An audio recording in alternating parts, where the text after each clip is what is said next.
All right, listen, it was a volatile weekend with the whole tariff thing. We had issues with the markets, which was predicted, by the way, when the tariffs were rolled out officially last week. Everyone said, yeah, well, this is going to be a rough time for the markets. They're going to have to adjust to the new reality of these tariffs, especially as we expect and anticipate some countries stepping forward and wanting to open negotiations. Now, first, some breaking news. Just a little over an hour ago, the head of the European Union did just that. She announced that she's ready to negotiate with the United States of America on behalf of all of the European nations. And what's the goal here? Well, take a look. We stand ready to negotiate with the United States. Indeed, we have offered 0 for 0 tariffs for industrial goods, as we have successfully done with many other trading partners, because Europe is always ready for a good deal. So we keep it on the table. But we are also prepared to respond through countermeasures and defend our interests. Okay, so now the devil's going to be in the details, but that's certainly a good sign. Let me ask you something. Everyone knows these tariffs have been in place from various European nations and from the European Union. This is all about China, by the way, and we'll get to China in a little bit. But we've known that these tariffs have been in place, and your prior presidents have done literally nothing about it. They talked about it. They've talked a great game, right? But they've never actually done anything about it. Whatever ends up happening with the European Union as a result of this, the fact that they're now saying, yeah, we're interested in 0 for 0 tariffs here for manufactured good, if that's a possibility, let's go. That would have never happened if last week's implementation of tariffs hadn't happened. So again, everybody keep your powder dry here as we wait for this to play out. We do want to break out, bust up some of the myths that you're hearing right now and some of the outright lies. Let me start with this. If you're seeing anyone on television, hearing anyone on the radio, or watching anybody streaming on this platform that we're on right now, and they tell you exactly what's going on with these tariffs, exactly what's going to happen, exactly all the great things that will happen or all the terrible things that will happen, about how Trump is a master of the universe right now and he's done everything right, or Trump is completely falling on his face and he's doing everything wrong. If you're watching anybody who's telling you exactly how this is going to affect the markets in the short, mid, or long term, and giving you investment advice about this, let me tell you something. They don't know what they're talking about. Now, I will actually sit in front of you and admit that.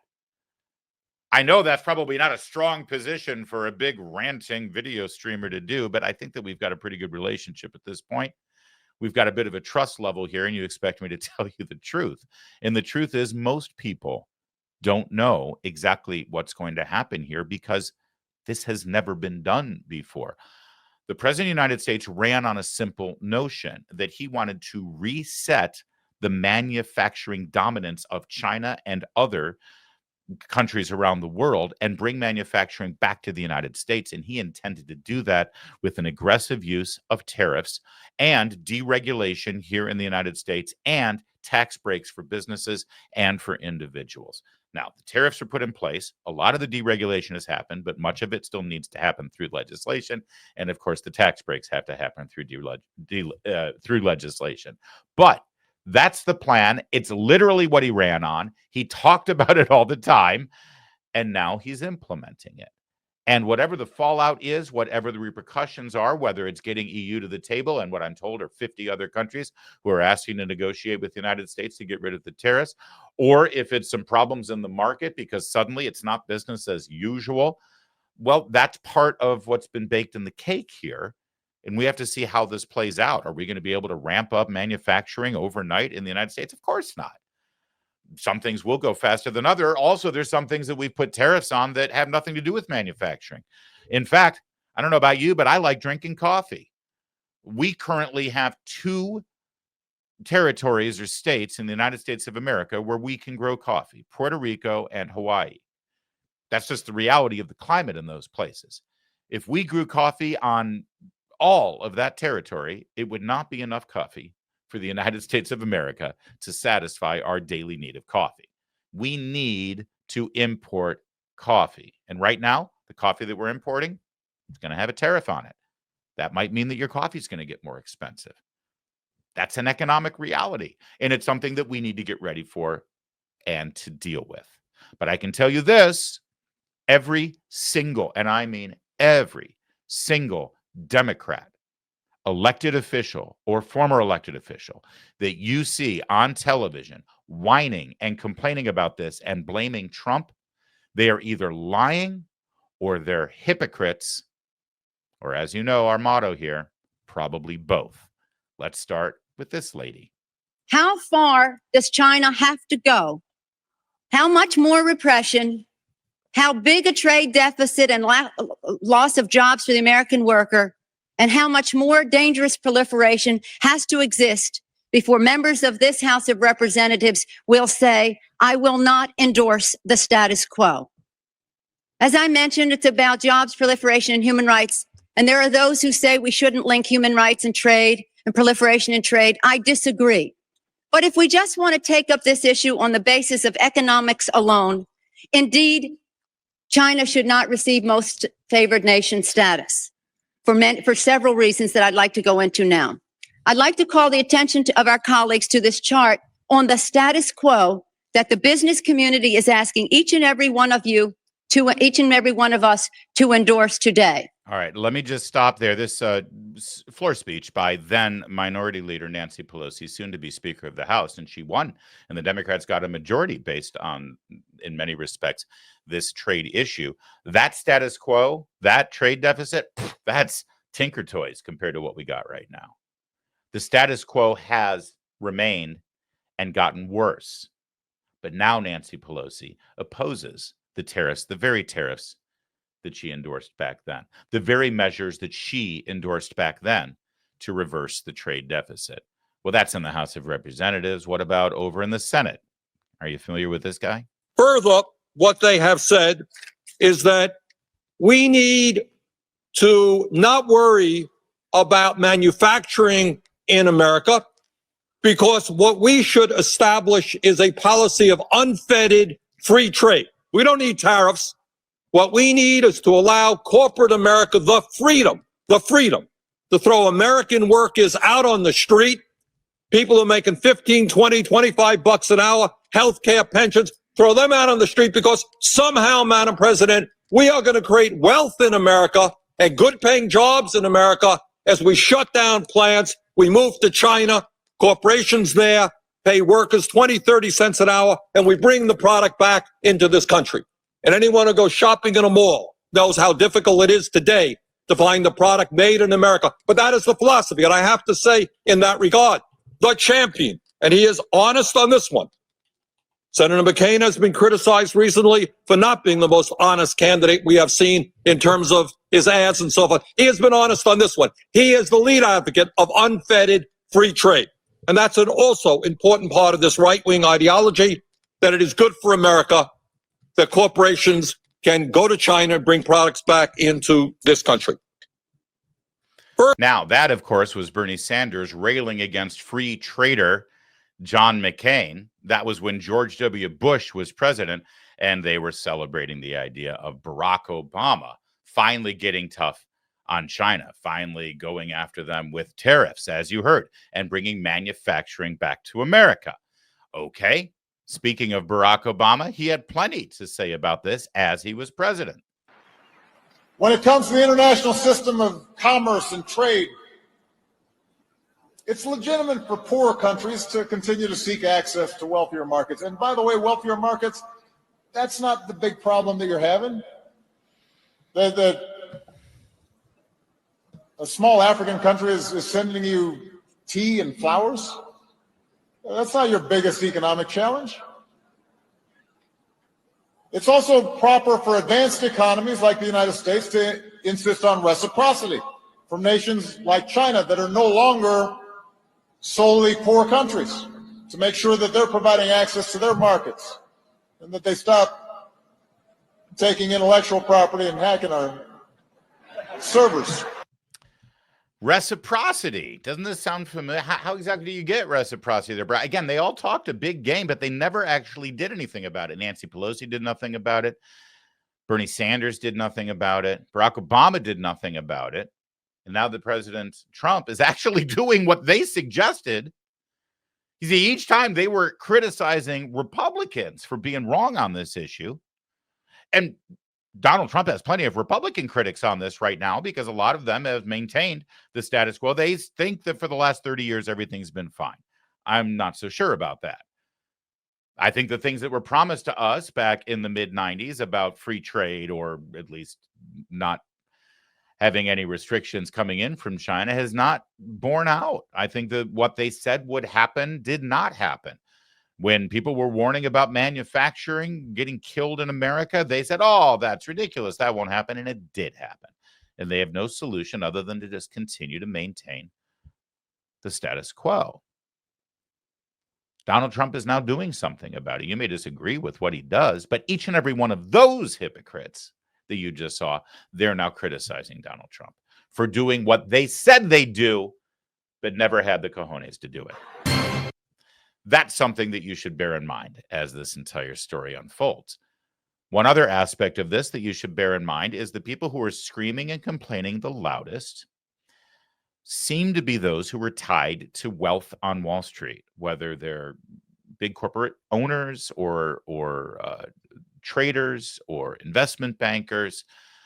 They're the ones who don't like this. The coastal elites, as they're called, New York, DC, LA, San Francisco, they're terrified about what's happening because they've been able to build wealth through moving numbers on their computer screen and in their bank accounts. The people who were thrilled with this are the people who actually get their hands dirty in the middle of America. Here's some steel workers who are on Fox News this morning. We accepted it, the endorsement, and I just wanted people to know that the steel workers for Trump, I want people to know that all the steel workers in the Mon Valley are for President Trump. So, Glenn, I'm curious, typically union workers in your industry, we know them to endorse Democrats. Why Donald Trump this go around? Well, historically, we've all been Democrats. A couple of us up here are third-generation steelworkers. And we had a trade case years ago that our ex-international president, Tom Conway, was fighting against the Chinese for illegal dumping. And when President Trump stepped in and he imposed those tariffs on the Chinese, I firmly believe that he saved the steel industry, not only in our country, but the Mon Valley, where many of us have lived for close to 30 years. Now, this was during the campaign when these steel workers gave Trump the endorsement, and they said specifically why. Because Trump imposed tariffs on China, on steel. It saved our industry, and it made everything better. And it retained pretty important manufacturing base in America. I mean, you want to be a superpower on this planet, you need to be able to make things out of steel, and you don't want to be reliant on China for it. Not if they're potentially an adversary, especially in wartime. We better be able to make steel here in America if we're going to war. That was in the campaign, and Trump has maintained that promise and that philosophy that he's had this entire time. Anybody out there who's telling you that Trump is just acting reflexively and churlishly and hasn't thought it through and is just flying by the seat of his pants and he doesn't know. He's literally been talking about this since the late 80s. He's been making these campaign promises to various regions of the country for years now. And this is methodical. Again, you may not like it, but don't lie about it when you criticize it. You're also hearing some other lies out there, like this is not what the American people like. The American people hate this. The American people, he's going to lose all his credibility and all his popularity with the American people. Well, we don't see it yet. CBS News poll from the election. This was right after the election. Do you support U.S. tariffs on imported goods? This was 2 weeks after the election. The majority of Americans by 4 points favor the idea of tariffs. They haven't polled the actual tariffs yet. This was the idea of it back in November. Amongst Trump voters, it's overwhelming. Furthermore, we do have results of Trump's approval ratings since he announced this. What has his 1 week shift in approval in America done since he announced the tariffs? He's gone up 4 points, 53 to 47. This got released this morning. And this specifically looks at the dates when he was announcing the tariffs. And real clear, look at this. Do you approve of president's job approval? 53% to 47% approve. Look again at the number of Americans based on whether they support tariffs or not. 52 to 48. It's almost the exact same number. So don't believe people who are telling you that this is not popular and President Trump can't withstand the negative press that he is getting from New York and Washington, D.C. Remember the people who are really against this? Yeah. Howard Lutnick is the Commerce Secretary. It's said that within the White House, he is the single highest placed cheerleader for these tariffs other than the president himself. He got grilled by Margaret Brennan on Face the Nation, and he had some pretty impressive things to say about this and things that you should think about. Listen, again, I'm not telling you how to invest your money. I'm not telling you what you should think about tariffs. I'm trying to present to you all the information you should have while you form your opinion. And he says some things here that I think you need to take into account, where if you oppose tariffs and what it might do to be able to rectify our imbalance of trade and manufacturing with China, and you recognize that China is a threat, you may disagree with tariffs as a tactic, but I think it's incumbent on you or the political leaders you follow to come up with a better solution.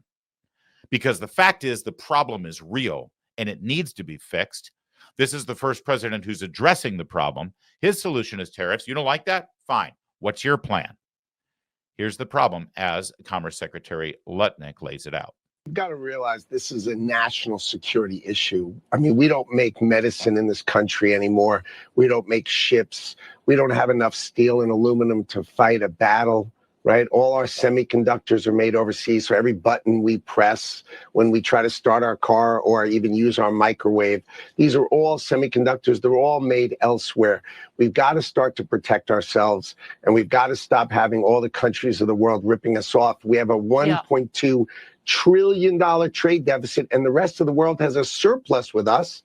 They're earning our money. They're taking our money. Right. And Donald Trump has seen this, and he's going to stop it. So it is going to be a big change. Of course, it's going to be a big change, but the rest of the world has been ripping us off for all these many years. Donald Trump has seen it. He's spoken about it. I understand and he's just that. not going to take it anymore. And that's his model.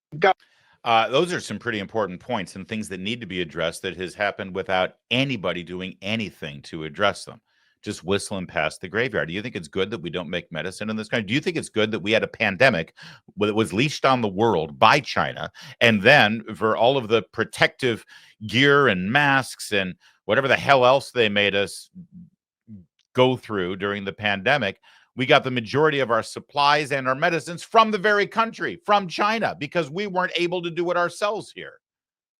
You think that's okay? You think that's smart? Do you think that's wise? Is that the way to be a superpower? Certainly is not. Listen, if everybody treated us equally and we didn't have these imbalances, if we didn't have the kind of restrictions that countries like China put on our goods that we don't impose on their goods, that would be great. I'd be a free trader right along with you. If we didn't have the fact that there are countries that are treating us that way and are threatening us militarily, go look at Taiwan. Go look at the action that's going on in the Pacific Rim as we speak, as China is flexing its military muscle around the island of Taiwan. And starting next month, the United States Navy and the United States Marine Corps will be engaging in our military exercises to show China that if they do anything to Taiwan, we will come down on them like a sledgehammer. If they were our friend, if they were our partner, we would not have to do this. They are an adversary. Some would say they are an enemy. Until they come clean about COVID, I think that's a fair stance to take. And yet, the one president comes in and says, yeah, we're going to do something about China, and is actually doing something about it. He's getting attacked from all sides. The last president, his son got rich off of China. Lutnick had one other moment with Margaret Brennan that was great. Margaret Brennan, Mike, I can't believe she still has this job, where she thinks she has a gotcha moment, where she thinks that Lutnick and the team at the White House created all of these tariffs using AI because one country that we don't even trade with was mentioned. Why would you do that? Aha, I gotcha. Lutnick handles it pretty well. When we saw the president stand in the Rose Garden holding up that chart that you helped make, that wasn't actually tariffs. That was actually confusing to investors because it was some kind of other formula, and the countries themselves seemed kind of random. Like, why are the Heard and McDonald Islands, which don't export to the United States and are quite literally inhabited by penguins, why do they face a 10% tariffs? Did you use AI to generate this? No. The idea is why that there are they no on the countries list? left off. Because the idea, what happens is if you leave anything off the list, the countries that try to basically arbitrage America go through those countries to us. Any country, like we had tariffs, the president put tariffs on China, right, in 2018. And then what China started doing is they started going through other countries to America. Right. They just built through other countries through America. And so the president knows that. He's tired of it.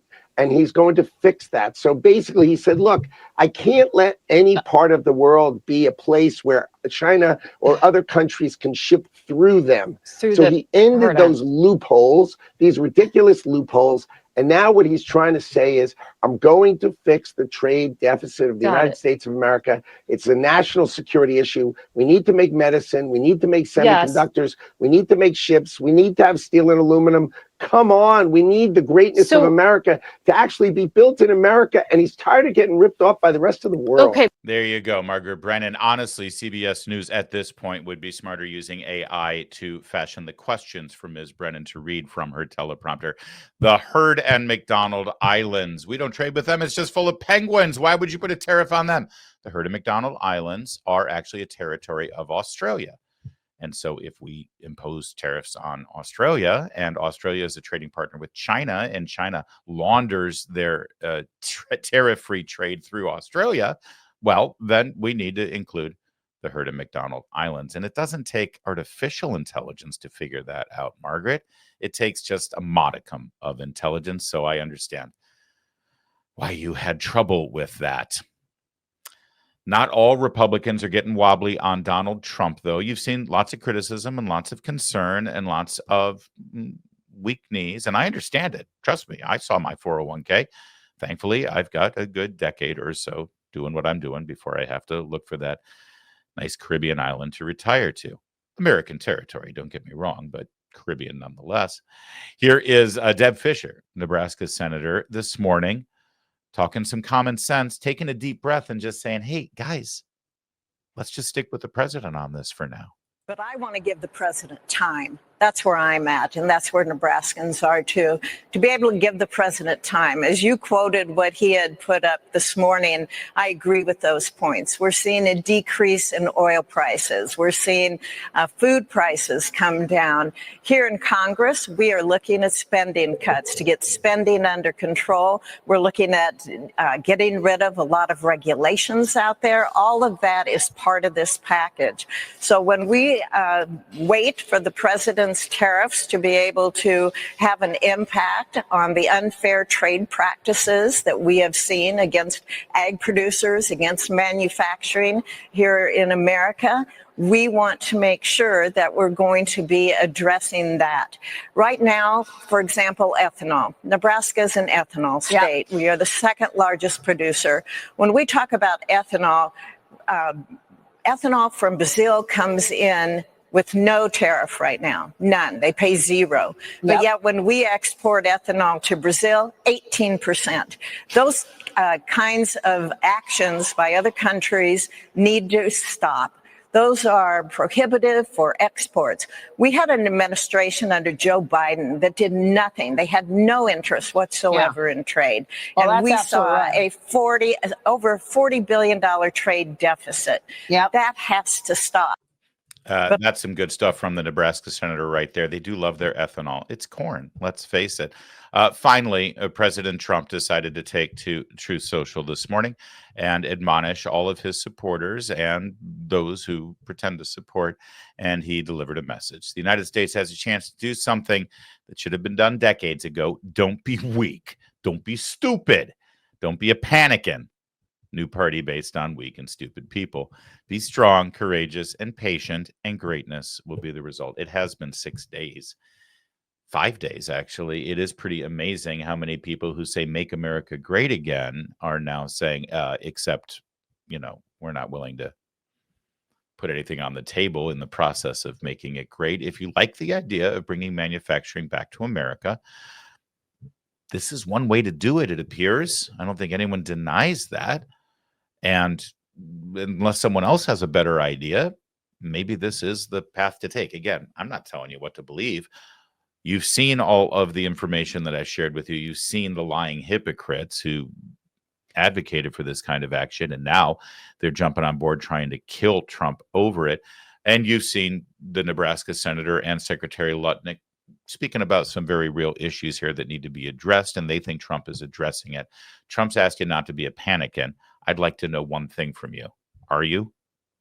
Do you think this was a big blunder? Do you think President Trump should pull these tariffs back now? Do you think that enough countries around the world has suggested that they're willing to negotiate and get rid of these tariffs, and Trump has proved his point and he's used this weapon effectively and mission accomplished? Do you think it's time to get rid of these tariffs right now, or do you think we should stay the course and continue down this path until we see some real results with regard to domestic manufacturing? Let us know down in the chat. I'm interested to where you stand on this, because it's not a simple issue. And I'll give you one more warning, as I said at the beginning of this segment.